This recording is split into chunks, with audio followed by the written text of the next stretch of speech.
Hola mis hermanos, bienvenidos, buenos días, espero que todos se encuentren bien, disfrutando de las bendiciones del Señor, y damos gracias a nuestro Dios que nos permite un domingo más, estando aquí en su casa de oración, para venirle a adorar públicamente, venir a aprender de su palabra y también el podernos contemplar los unos a los otros. Y bueno, hoy quiero darle la bienvenida especial a mi hermana Sofi. Sofi, bienvenida seas a la iglesia, Sofi.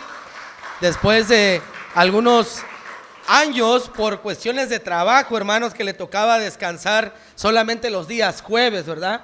Y ahora nuestra hermana pues ya no está laborando, primeramente Dios, ahora que encuentres un trabajo en el cual te permitan descansar por lo menos los domingos, ¿no? No un día entre semana, para que te sigas congregando. Bienvenida sea Sofi. Y bueno, hermanos, hoy tengo el privilegio de impartir la Santa Cena nuevamente. Y quiero que abran sus Biblias en un pasaje muy conocido en el Antiguo Testamento, o por lo menos que muchos hemos escuchado. Está en el libro del profeta Isaías, capítulo 1, del versículo 11 al versículo 18. Pero voy a leer a modo de introducción solamente el versículo 18, que es el más conocido. Todos hemos escuchado este versículo, este pasaje de las Escrituras en algún momento de nuestras vidas cristianas. ¿Ya lo tienen todos? Isaías capítulo 1 del versículo 11 al 18. Voy a leer el 18 y entramos a esta pequeña meditación antes de la Santa Cena. Dice así la palabra de nuestro Dios: Venid luego, dice Jehová, y estemos a cuentas. Si vuestros pecados fueren como la grana, como la nieve serán emblanquecidos. Si fueren rojos como el carmesí, vendrán a ser como blanca lana. Mis hermanos, vivimos en una época en la cual los cristianos, todos los que estamos aquí presentes, pensamos, mis hermanos, que con asistir a la iglesia, con cantar los himnos, con participar de las actividades religiosas, dar nuestras ofrendas y nuestros diezmos, hemos cumplido con nuestras obligaciones delante de nuestro Dios. Y seamos sinceros, la mayoría de personas pensamos en esa cuestión. Ahora, viendo este pasaje, quiero que meditemos bajo el tema titulado Cuando Dios rechaza nuestra religión. Escuchen bien, cuando Dios rechaza nuestra religión. Y como dije, cuando nosotros pensamos todo aquello, mis hermanos, tenemos que darnos cuenta que en el Antiguo Testamento, en este pasaje de las Escrituras, estaba todavía en uso las costumbres del viejo pacto. Llevar los sacrificios, llevar el cereal, llevar los diezmos, llevar todo lo que dice el Antiguo Testamento. Pero mis hermanos, quiero decirles que Dios no va a aceptar ninguno de nuestros sacrificios religiosos si nuestra vida personal no está de acuerdo a lo que nosotros decimos creer. Si nosotros decimos que creemos en un Dios santo, que somos hijos de Dios, y mírennos hoy en esta mañana, todos somos sin mancha y sin pecado, perfectos, santos y puros, nos vemos todos hoy acá en esta mañana. Pero ¿qué tal al salir de la iglesia hasta el próximo domingo que te presentas? ¿Será verdaderamente que hay lectura, hay oración, hay amor al prójimo, hay una verdadera lucha contra el pecado? Yo espero que sí, y quiero que veamos por qué Dios rechaza nuestra religión. Número uno, Dios rechaza nuestra religión porque no tiene obediencia. Número uno, Dios rechaza nuestra religión o nuestros actos religiosos cuando no tenemos obediencia. Noten lo que dice del versículo 11 al versículo 15. ¿Para qué me sirve, dice Jehová, la multitud de vuestros sacrificios? Hastiado estoy de holocaustos de carneros, de animales gordos, de ovejas, de machos cabríos. Versículo 12. ¿Quién demanda esto de vuestras manos cuando venís a presentarte delante de mí para hollar mis atrios? No me traigas más ofrenda, ni el incienso, ni la luna nueva, el convocar de asambleas. cuando extendáis vuestras manos, yo esconderé de vosotros mis ojos. Asimismo, cuando multipliques la oración, yo no oiré. Y aquí viene la razón. Dice, llenas están de sangre vuestras manos. Era una situación terrible la que estaba viviendo Judá. Y mis hermanos, podemos decir que es una situación terrible la que está viviendo la iglesia cristiana del siglo XXI. Tal vez no somos asesinos, pero sí somos ladrones, sí somos chismosos, sí somos envidiosos, sí somos adúlteros, sí somos el pecado que usted ya conoce. Mis hermanos, y cuando nosotros practicamos todo tipo de una adoración religiosa que es correcta, por supuesto, venir a la iglesia, dar los diezmos, las ofrendas, cantar a Dios, dirigir el servicio, ser líder de una iglesia, ser líder de un ministerio, por supuesto que es una bendición y está bien cumplirlo. Pero cuando esas cuestiones religiosas no concuerdan con nuestra vida personal, es ofender al Señor. Porque Dios no es el Señor solo de la iglesia. Dios es el Señor del mundo. Y Él sabe lo que hablamos, cómo actuamos y aún lo que pensamos. Y por eso yo hago un llamado para todos los que estamos aquí presentes. Si alguien de ustedes no concuerda su vida religiosa con su vida personal, no, basta ya de engañarse, basta ya de autoengañarse, basta ya de tener la conciencia cauterizada.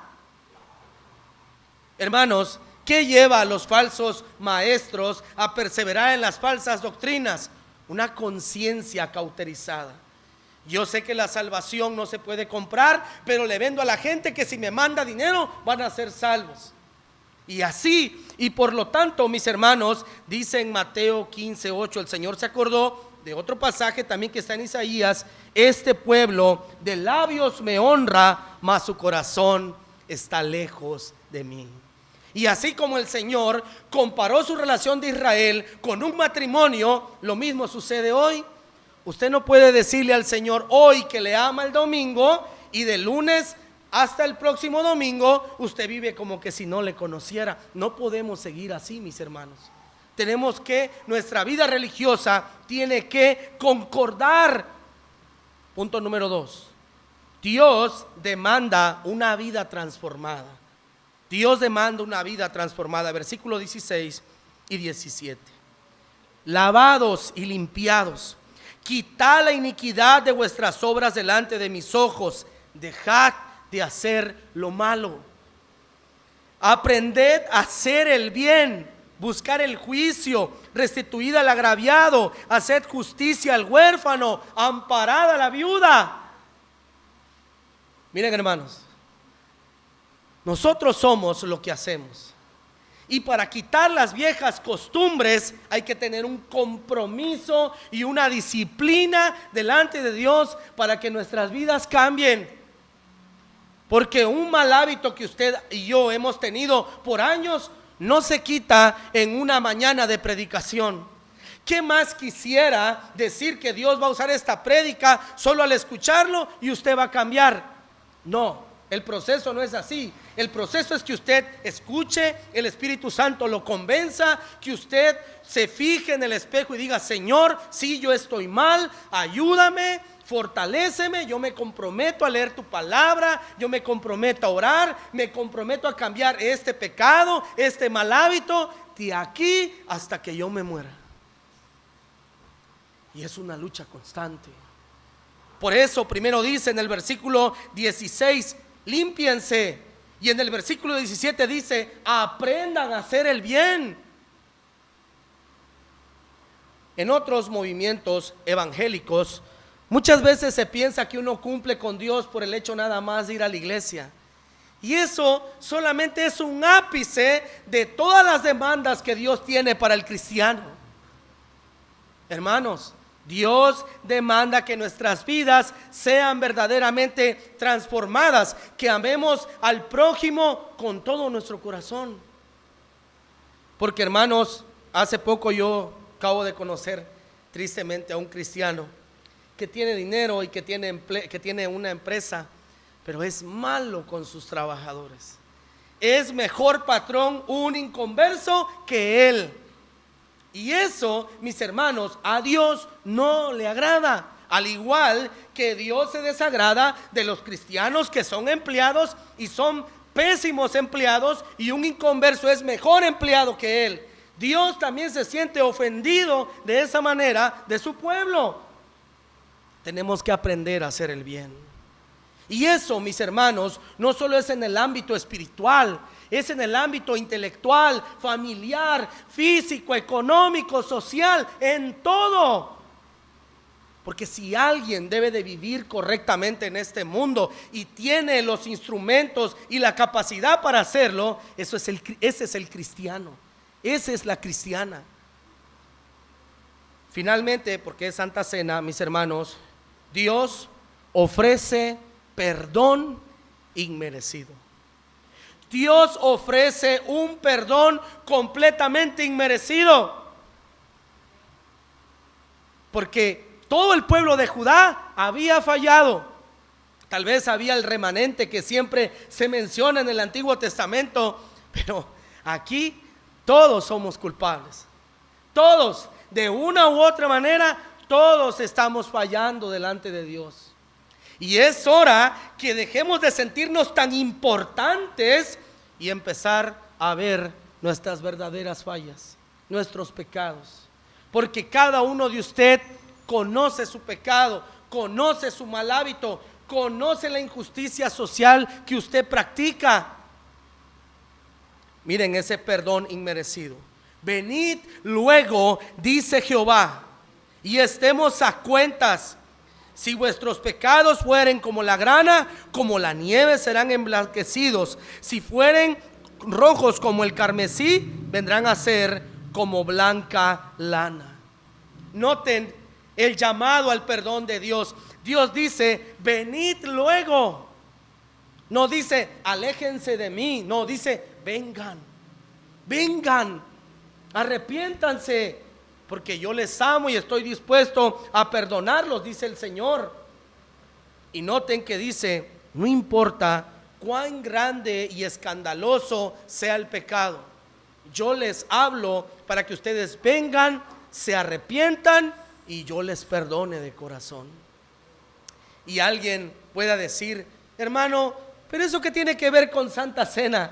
Tiene todo que ver. ¿Qué dice la Biblia? Que antes de participar del pan y de la copa, que nos examinemos a nosotros mismos, para que no seamos culpables de la sangre de nuestro Salvador. Por eso hoy, mi hermano, con humildad, con sencillez de corazón, aceptando que estamos pecando delante de Dios, recuerda tu pecado, recuerda tu locura, recuerda tu mancha y arrepiéntete. Nos arrepintamos delante de Dios, porque Dios está dispuesto a perdonarnos. Y no solo a perdonarnos, sino que Él tiene el poder para que nuestras vidas sean transformadas por el poder del poderoso Espíritu de Dios que mora en usted, en usted, en usted y en mí. No tenemos pretexto para decir, yo así soy. No, tenemos el poder y el deber de decir, estoy mal, perdóname, Señor, y ayúdame a cambiar. Que Dios nos ayude, hermanos, a cambiar, para que nuestros actos religiosos, y le aplaudo que usted venga a la iglesia, le aplaudo que usted ofrenda, que usted diezme, pero si eso no concuerda, si esto que se ve no concuerda con su vida personal, entonces usted se está autoengañando. Y no hay congruencia entre lo que usted demuestra aquí con su vida personal. Y eso a Dios no le agrada. Y créame, hermanos, y lo que más debería darnos temor, Dios nos va a enjuiciar si no cambiamos nuestras vidas. Dios va a traer juicio a nuestras vidas, porque el Señor todo lo ve, todo lo escucha y todo lo conoce. Así que, mis hermanos, que Dios perdone nuestros pecados, nos arrepintamos, pidamos perdón al Señor hoy, antes de participar de la Santa Cena. Y acuérdate, mi hermano o mi hermana, que el Señor dice: acérquense, vengan luego. No dice: no tomen, aléjense. No, dice: vengan, arrepiéntanse. Porque si hoy tú dices: soy culpable y no participo, tú estás diciendo: yo amo más mi pecado y voy a seguir haciendo lo mismo. Pero si hoy tú entiendes lo que Dios te ha dicho, tú comprendes tu pecado, tú pides perdón y le pides al Señor en humildad participar y que el Señor cambie nuestras vidas. Y eso es lo que quiere Dios en esta mañana. Vengan luego, dice el Señor, porque todos los pecados hoy serán perdonados por el Señor si usted se arrepiente. ¿Y sabe algo? No solo será perdonado, sino que su vida cambiará, porque Dios le ha dado el poder a usted para ser una nueva persona. Que Dios nos ayude. Vamos a orar, vamos a confesar nuestros pecados y después vamos a pedir a los diáconos que impartan los elementos de la cena. Señor, queremos darte gracias en esta mañana por la oportunidad que nos das de venir a tu casa, oración, y sobre todo, Señor, a tu mesa, a la Santa Cena. Padre, te pedimos en esta mañana el perdón de todos nuestros pecados. Señor, como pastor, como siervo tuyo, yo te pido perdón por mis pecados, y no solo por los míos, sino por tu pueblo, por tu iglesia, Comunidad de la Gracia. Perdona cada uno de nuestros pecados, nuestros malos hechos, nuestras vanas palabras, nuestros malos deseos, nuestra manera incorrecta de conducirnos en este mundo y contra el prójimo. Perdónanos, Señor. Y no solo te pedimos que nos perdones, sino que nos des el poder para cambiar nuestras vidas. Señor, que nuestras vidas personales tengan congruencia con nuestras vidas, Señor, religiosas dentro de la iglesia. Ayúdanos, Señor, a serte fieles. En ti nos amparamos, porque solamente en ti hay perdón, palabra de vida eterna, Señor, y poder para seguir adelante. Oro, Señor, que nos ayudes y que nos fortalezcas, porque te lo pedimos en el nombre de Jesús.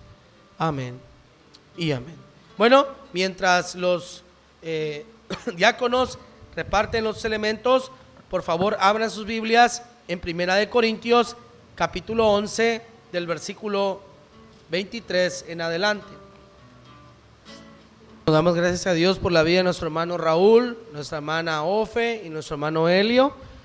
Y bueno, vamos a leer 1 Corintios capítulo 11 del versículo 23 al versículo 26 para poder participar de los elementos. Dice así la palabra de nuestro Dios: porque yo recibí del Señor lo que también os he enseñado, que el Señor Jesús, la noche que fue entregado, tomó pan, y habiendo dado gracias, lo partió y dijo: tomad, comed, esto es mi cuerpo, que por vosotros es partido, haced esto en memoria de mí. Vamos a participar.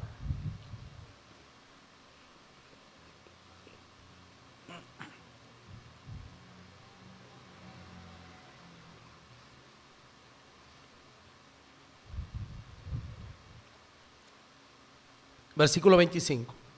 Asimismo, tomó también la copa después de haber cenado, diciendo: esta copa es el nuevo pacto en mi sangre. Haced esto todas las veces que la bebiereis en memoria de mí. Participemos, hermanos. Finalmente nos ponemos en pie, leemos el versículo 26 y cerramos con una oración. Dice así la palabra de nuestro Dios: así pues, todas las veces que comieres este pan y bebieres esta copa, la muerte del Señor anunciáis hasta que Él venga. Oramos. Señor, queremos agradecerte por este momento tan solemne.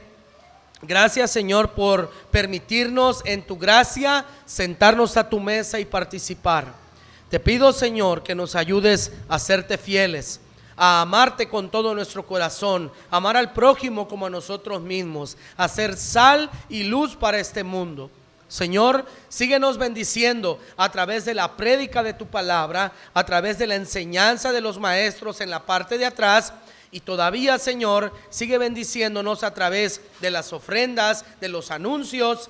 Y Señor, que seamos llenos de tu Espíritu Santo para poderte ser fieles en todo momento, porque te lo pedimos en el nombre de Jesús. Amén. Listo. Vamos a hablar, hermanos, acerca de pecados de la política y de la religión, que es la continuación de lo que denuncia el profeta Oseas. Recuerden los versículos anteriores que Oseas está hablando de que hay una especie de propiciación, no es la palabra de propiciación, sino, propiciación es palabra teológica, se hace propicia una política de tolerancia, se tolera el sincretismo religioso, y los propios príncipes y reyes están fomentando esa religión sincretista al toro, y se menciona un toro. Ahora, va a seguir denunciando otros aspectos idolátricos en esta sección. El hermano Mauricio hablaba de que este tema quizás es pertinente en la actualidad,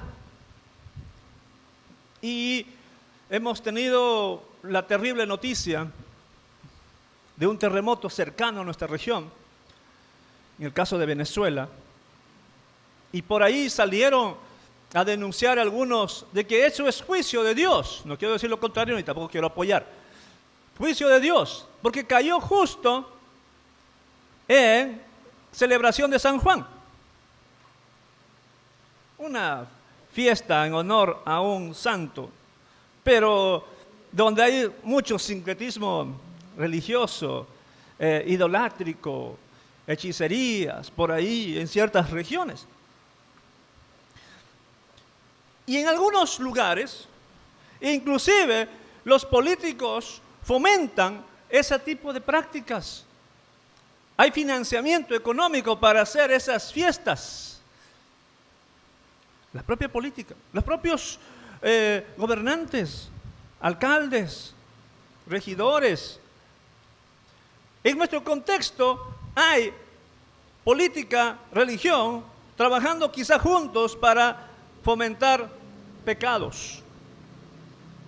El domingo pasado hablábamos de que a veces los políticos, especialmente de izquierda, gobernantes de izquierda, critican al cristianismo y dan la espalda al cristianismo, pero cuando se trata de religiones populares, de religiones indígenas, están allí y reciben su unción, reciben su unción, reciben su bendición.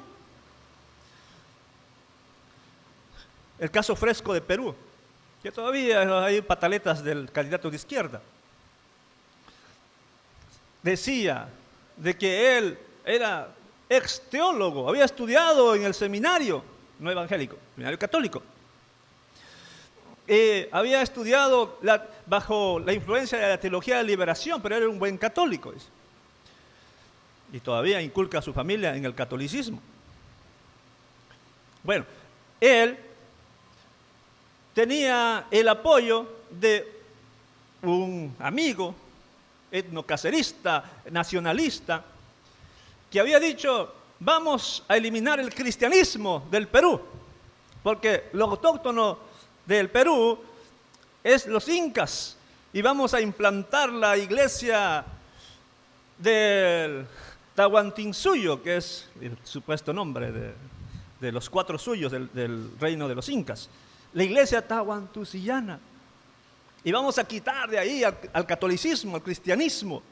Era su aliado. Bueno, católico, que lleva a sus hijos a misa y a hacer su primera comunión y todo, pero tiene como amigo a alguien de la religiosidad popular o que quiere plantar el indigenismo. Pero como en la política todos quieren tener algo, había un hombre, un joven a decir verdad, que fue su consejero espiritual del lado evangélico. Del lado evangélico. Entonces él llevó a su iglesia para orar por ese candidato de izquierda.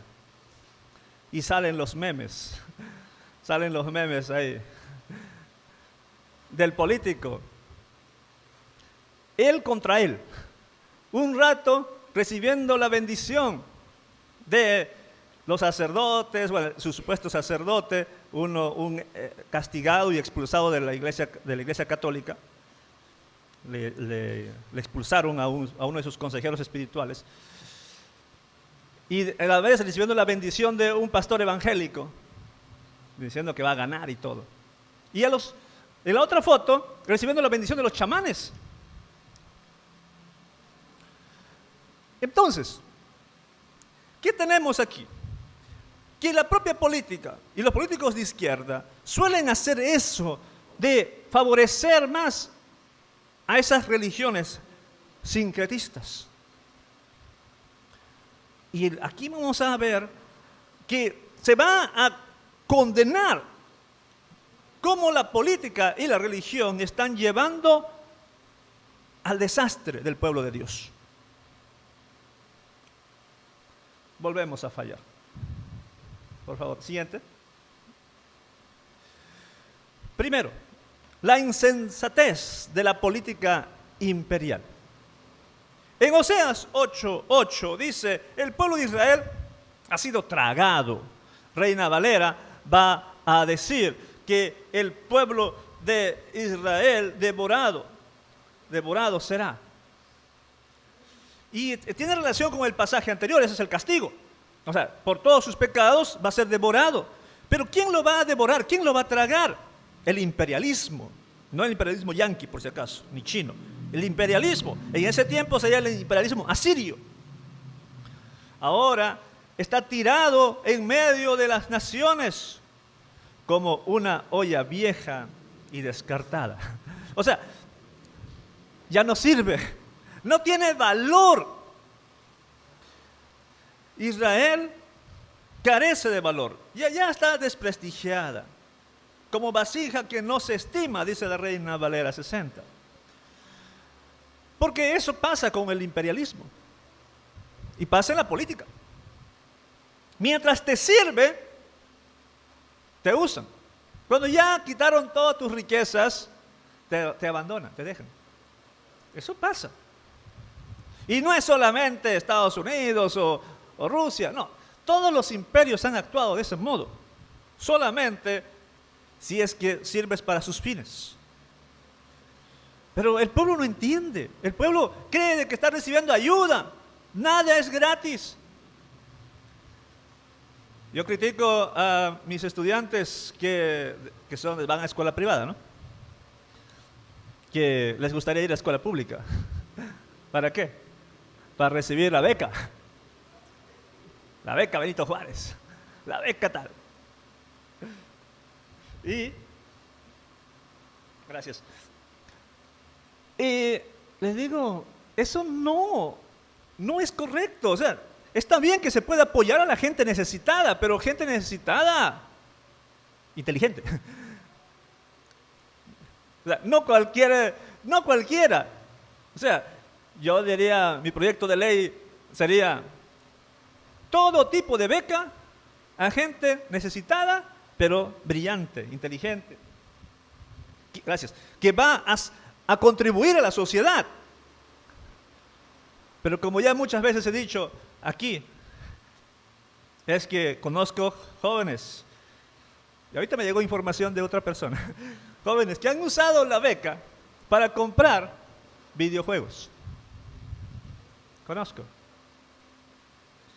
Y me llegó de otra persona que usó la beca para un viaje, un viaje de placer. No, si hay que becar a los más inteligentes. a los que van a servir luego con van a devolver a la sociedad con sus estudios universitarios, doctorados, postdoctorados, etc. Nada es gratis. Si te dan algo es porque quieren que luego cobrarte al doble. Pero yo no voy a pagar. Sí, tus votos sirven. Tus votos hacen que ellos cobren al 100 o al 1000%. Y el título aquí dice: la insensatez de la insensatez de Israel ante... Perdón, estoy mal. La insensatez de la política imperial. Te usan, te van a descartar luego. Vamos a la siguiente. La estupidez de Israel ante el imperialismo, versículo 9. Dice: como asnos salvaje en celo, los israelitas se han ido a Asiria, se vendieron y se entregaron a muchos amantes. Como asno salvaje. Es un insulto, ¿no? Como asno salvaje. Que cuando está en celo, pierde la cabeza y se va a donde esté, por ahí decirlo, una asna, y puede perder la cabeza. Así es como atrapan animales.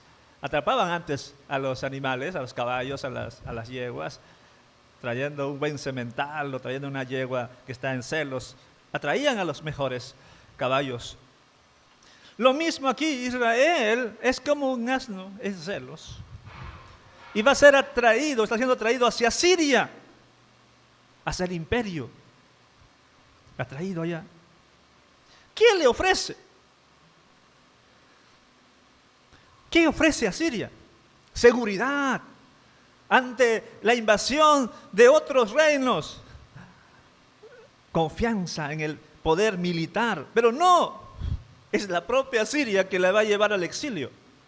Por favor, considere esto, de que ellos van a buscar ayuda de Asiria, pero es Asiria la que le va a castigar años después.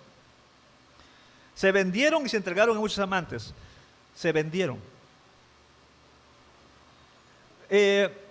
Está hablando de una especie de prostitución. Porque el libro de Oseas condena la prostitución. Y aquí vemos prostitución. Se vendieron. Y algunas veces, la idea aquí es, y algunas veces hasta gratis. Porque dice, se entregaron. Es una denuncia ante el pueblo de Israel de que está alquilando amantes. Y eso es idolatría, nuevamente. Irse ante el imperio. Entregarse ante el imperio. Y olvidan que más que el imperio está Dios. O sea, Dios es más poderoso que el imperio. Dios es más fuerte que Asiria. Pero ellos recurren al que en sus ojos es más fuerte. Vamos con el 10. El frustrar de Dios, de la política de Israel. Versículo 10. Pero aunque se han vendido a muchos aliados, se han vendido a muchas naciones, dice la Reina Valera, alquilan entre las naciones, que son aliados. Ahora los reuniré para el juicio. Entonces se retorcerán bajo la opresión del gran rey. Ahora, la Reina Valera dice algo diferente, pero hay que explicarlo bien. La opresión del gran rey, dice la Reina Valera, serán afligidos un poco de tiempo por la carga del rey y de los príncipes. ¿Quiénes son esos rey y sus príncipes? Nuevamente el imperio. El imperio que los va a exprimir, los va a sacar todo lo que tienen.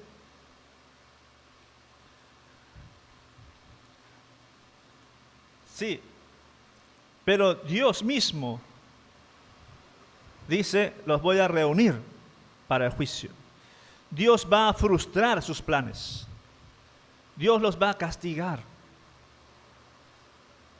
¿Ya? Dios va a hacer que ellos cambien.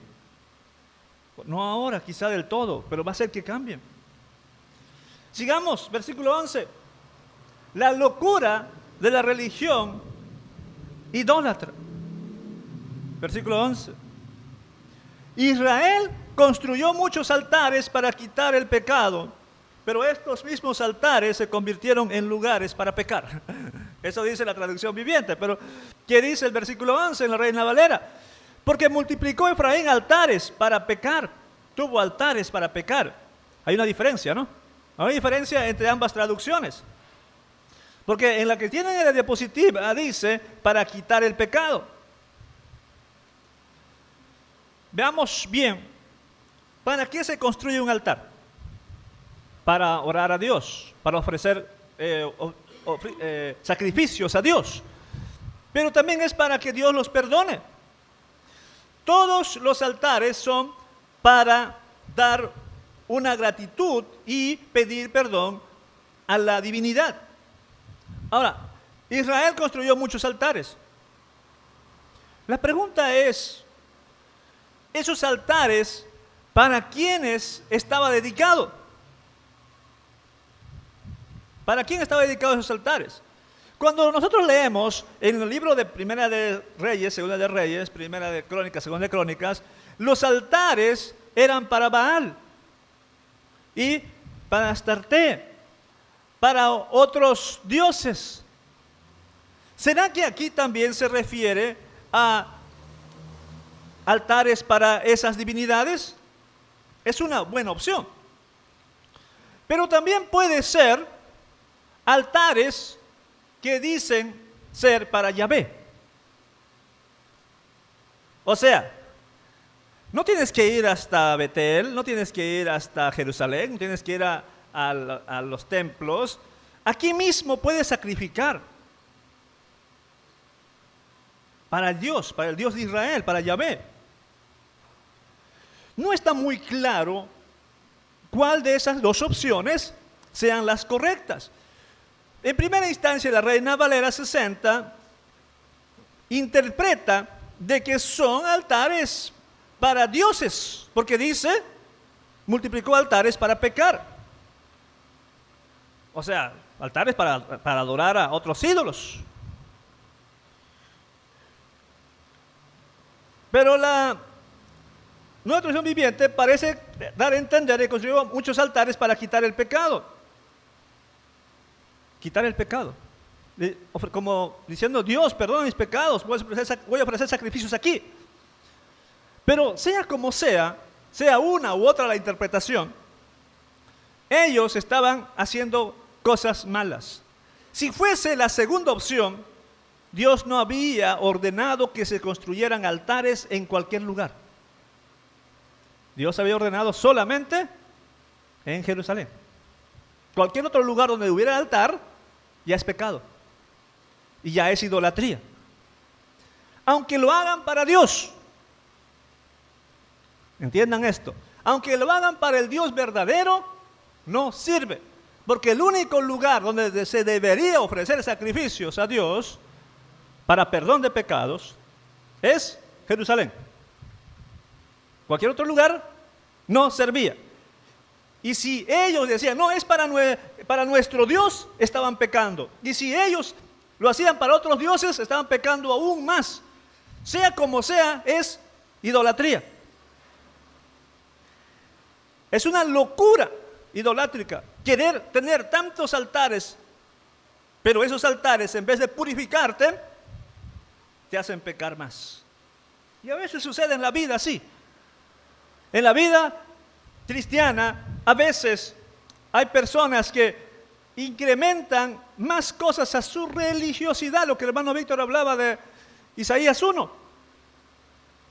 Incrementan más cosas a su religiosidad y creen que cuanto más hacen, están siendo más santos, más espirituales.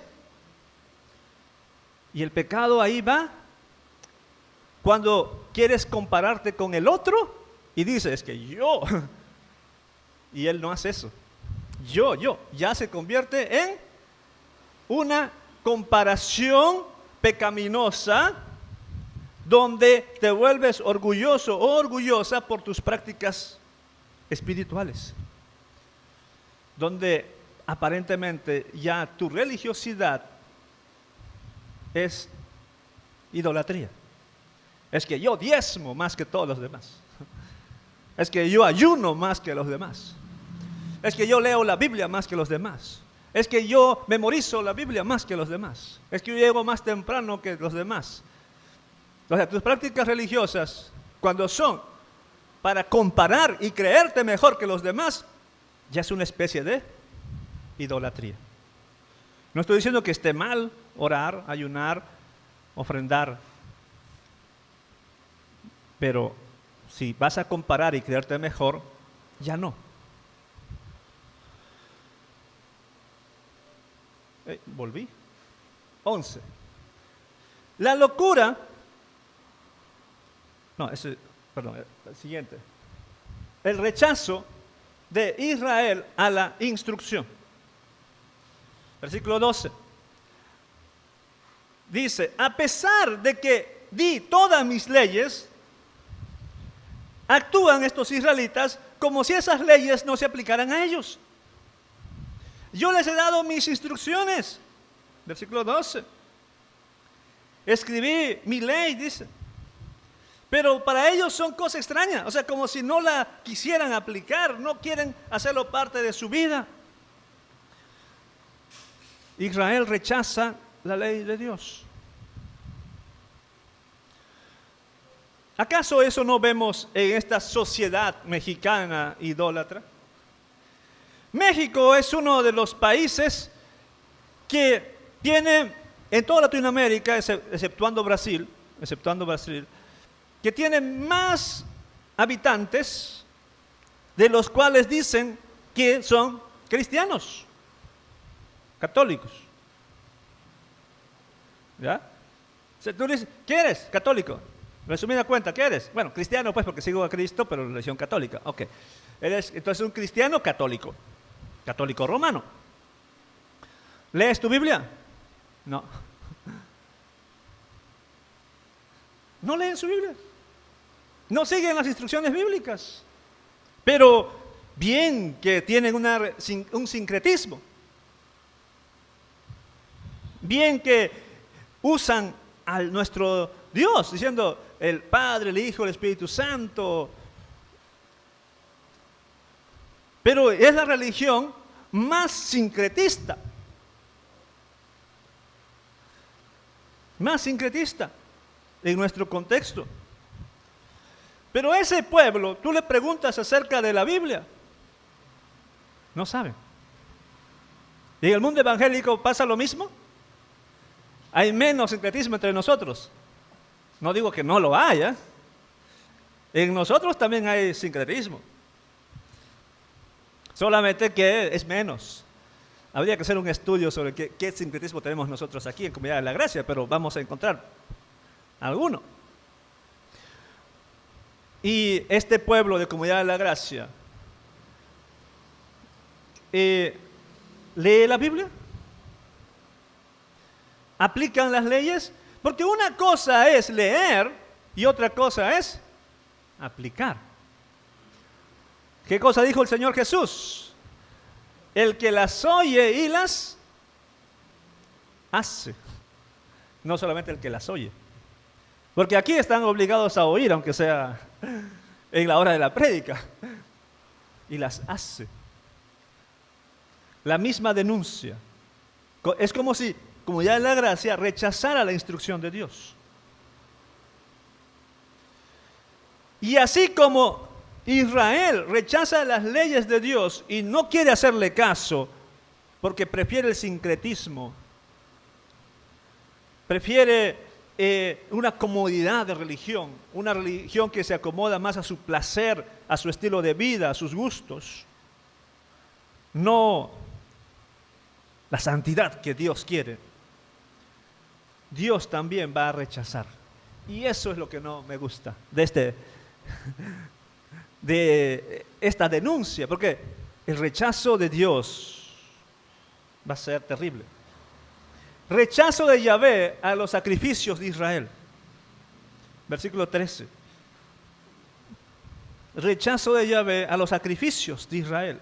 Dice el versículo 13, el pueblo de Israel ama sus ceremonias de sacrificio, pero para mí todos sus sacrificios no tienen sentido. Reina Valera dice, en los sacrificios de mis ofrendas sacrificaron carne y comieron. No los quiso Yahvé. Ahora, hay que entender la idiosincrasia. Cuando una persona iba a dar su sacrificio, se mataba el animal, se quemaba, el ofrendante tenía que comer esa carne, parte de esa carne. Y Dios comía una parte de esa carne. ¿Cómo? ¿Cómo es que Dios comía? Por lo menos en la mente, la cosmovisión israelita y lo que está en la Biblia también. ¿Cómo es que Dios comía? Cuando subía ese humo de esa carne quemada, es como si Dios estuviera comiendo. Pero va a decir luego en Isaías de que a Dios esa comida le da náuseas. No le gusta lo que ellos están ofreciendo. Pero el ofreciante creía, o sea, el que está sacrificando, creía que estaba bien con Dios. Ya sacrifiqué, ya estoy en santidad, Dios ya está feliz conmigo. Y comía esa parte.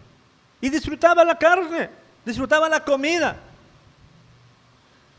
Por eso dice, ese pueblo ama hacer sacrificios, ama esas ceremonias, ama la religiosidad. Pero a mí no me gusta. Yo no lo como. Es como estar invitado a una fiesta y la fiesta es en tu honor y te hacen una comida que a ti no te gusta. Yo creo que a muchos les gustan las fiestas, ¿no? Se sienten privilegiados cuando te invitan a una fiesta. 15 años, matrimonio, aniversario, no sé qué. Y algunos se sienten tristes, molestos cuando no les invitan. Y hay un dilema ahí. ¿Invitamos o no invitamos? Ok. Digamos que hacen un evento especial en honor a alguien. Vamos a poner como ejemplo honor a mí. ¿Ya? No digo que lo hagan. Yo no celebro. No suelo celebrar. Pero vamos a pensar que en honor a mí. Y alquilan un buen lugar o aquí en el templo. Todo lo hacen bonito. Y ese día eligen una comida picante. A todos les gusta picante, mexicanos. Les gusta picante. Comida picante. Vamos a hacer la fiesta en honor al hermano Abner. No sé, su cumpleaños, su graduación, cualquier cosa. Pero ese día hicieron algo picante. Pónganle el nombre que quieran. Mole, enchiladas. Picante. Olvidándose que una vez por un primo travieso que le puso solamente una cuchara de picante a mi comida, tuve que ir al hospital de emergencia. Bueno. Y traen la comida y me lo dan. Lo veo y digo, parece que pica. Lo pruebo y me molesto. Estoy poniendo esta ilustración para que, a ver si se logra entender, que a veces se hace algo en honor de alguien que no le va a gustar. Israel hacía lo mismo. Israel ofrecía sacrificios a Dios y estaban felices con sus sacrificios, con su religiosidad, pero a Dios no le gustaba. Dios le daba náuseas, le molestaba esa actitud. Siempre hay que pensar en qué le va a gustar a la persona. Cuando compren regalos de cumpleaños o de bodas o de matrimonio, de cualquiera, piensen en lo que esa persona va a disfrutar. Cuando alguien se va a casar, compren martillos para los varones, no solamente tazas, cucharas, porque no solamente es para cocina. Los varones también necesitan quizá un taladro por ahí, la casa. O sea, no es solamente por lo que se acostumbra, sino lo que sea útil. Dios rechaza los sacrificios de Israel. No tienen sentido para Él. Y no sé, ¿cuál de nuestros sacrificios aquí le estarán causando náuseas a Dios? Nuestros himnos, nuestro horario de culto, nuestra apatía, bueno, no sé. Dios va a castigar también a este pueblo por oponerse al Éxodo, versículo 13, segunda parte. Yo haré responsable a mi pueblo de sus pecados y lo castigaré. Ellos volverán a Egipto. Reina Valera dice, ahora se acordará de su iniquidad y castigará su pecado. Ellos volverán a Egipto. ¿Cómo que ellos volverán a Egipto? Ahí hay un error. No hay un error. Pero cualquiera puede decir, es un error. ¿Cómo que volverán a Egipto? Porque fueron a Siria, no a Egipto. ¿Cómo volverán a Egipto? Esto es una terminología teológica, Egipto, para referirse a una nueva esclavitud y un nuevo éxodo. Una nueva esclavitud. Ellos volverán a ser como esclavos en Egipto, claro, no en Egipto, ahora será en Asiria. Ellos irán al exilio, eso es lo que quiere decir. Ellos serán castigados y volverán a sufrir como sufrieron en Egipto, sus antepasados. Porque Dios luego quiere hacer un nuevo éxodo en el retorno. Pero por oponerse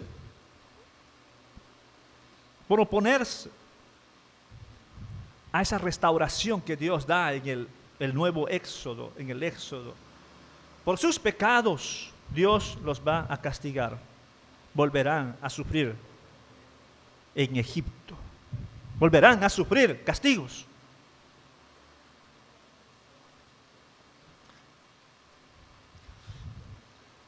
Ahí viene peor todavía. Versículo 14. Olvido idólatra. El olvido idólatra del Creador. No es que Dios olvida, sino el hombre olvida al Creador. Quizá ahí la preposición esté mal. Olvido idólatra al Creador. Pero bueno. Versículo 14 dice, Israel se olvidó de su Hacedor y construyó grandes palacios, y Judá fortificó sus ciudades. Y uno dice, ¿qué de malo tiene construir palacios o templos? Tener fortificaciones, ¿qué de malo tiene? ¿Qué de malo tiene progresar? Israel está progresando, puede construir palacios, puede construir templos.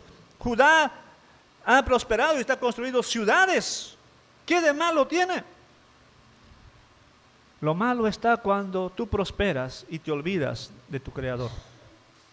Lo malo está cuando tú prosperas y lo haces en esa prosperidad para depender de ti mismo y no de Dios. ¿Para qué se hacían los grandes palacios y los grandes muros de las fortificaciones, ciudades fortificadas? Para evitar el asedio de los imperios y ejércitos enemigos, para sentirse seguros. Y no está mal.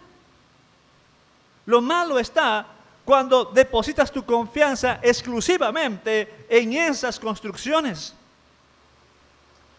Y ahora idolatras tu seguridad y te olvidas de Dios, que Dios es tu protector. No está mal progresar. Lo malo está cuando tú te olvidas del Dios que te ayudó a progresar. Cuando no tenías mucho, orabas para que Dios te proteja. Orabas para que Dios te provea. Orabas para que Dios evitara que te roben. Ahora tienes un poquito más te descuidas de muchas cosas, ya no oras, ya no estás atento a las circunstancias adversas, más bien dices, tengo dinero, no pasa nada. Antes, cuando no tenías mucho, cuidabas que no te pasara, no te robaran nada. Ahora dices, si me roban puedo comprar otro. El pueblo idólatra se olvida de su hacedor. Cambia su hacedor por seguridades temporales. Quiero preguntar, ¿sucederá eso en nuestro contexto de que la gente se olvida de Dios cuando prospera? ¿Será que la gente, las personas, se olvidan de Dios y de sus compromisos con Dios cuando ya consiguen lo que quieren? Hay un miembro de esta iglesia que se queja y dice, solamente vienen los miércoles al culto de oración cuando tienen necesidad. Cuando ya Dios les responde su petición de enfermedad o cualquier cosa, ya no vienen al culto de oración. Y hay algunos hermanos que dicen, creo que hay que orar por problemas. Porque así la iglesia se llena. Cuando hay problemas. Pero cuando hay bienestar, hay seguridad, la gente abandona a Dios. No estoy diciendo que hay que orar por eso, pero pareciera una realidad. ¿Te olvidas de Dios? Finalmente, ¿cómo responde Dios ante el olvido? Cuando las personas olvidan a Dios, ¿cómo responde? La última parte del versículo 14 dice, por tanto haré descender fuego sobre sus ciudades y quemaré sus fortalezas. Todo eso que han construido con esfuerzo quizá y se ha convertido en su protección, que se ha convertido en objeto de seguridad, es que ahora estoy seguro con esas murallas, Dios lo va a destruir.